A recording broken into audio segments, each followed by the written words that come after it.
everybody, welcome back for one more taste test. This time, we're talking about Brad's Atomic Grape tomatoes. These things are wonderfully beautiful. Look at the striping on these. They're red, they're green, they're yellow, and they're kind of shaped like a little atomic bomb. There you go. Now, what I've said about these is they're sweet and wonderful, and I'm gonna slice it. It's a little tough, but that's okay. It's a little tougher than the other tomatoes that we've tried. A little more crunchy. Let's just spread that out. Open it up. Get one more.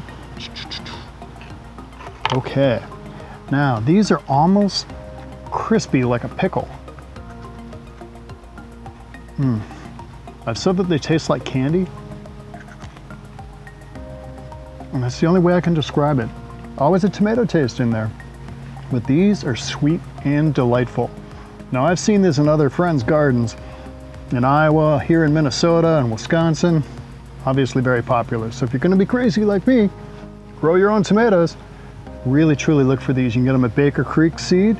You can also get them at the Seed Savers in Iowa, and I'm sure there are a bunch of other places. Just take a look for Brad's Atomic Grapes. That's it. Good luck with your tomatoes. I hope everything's wonderful. Take care. Bye now.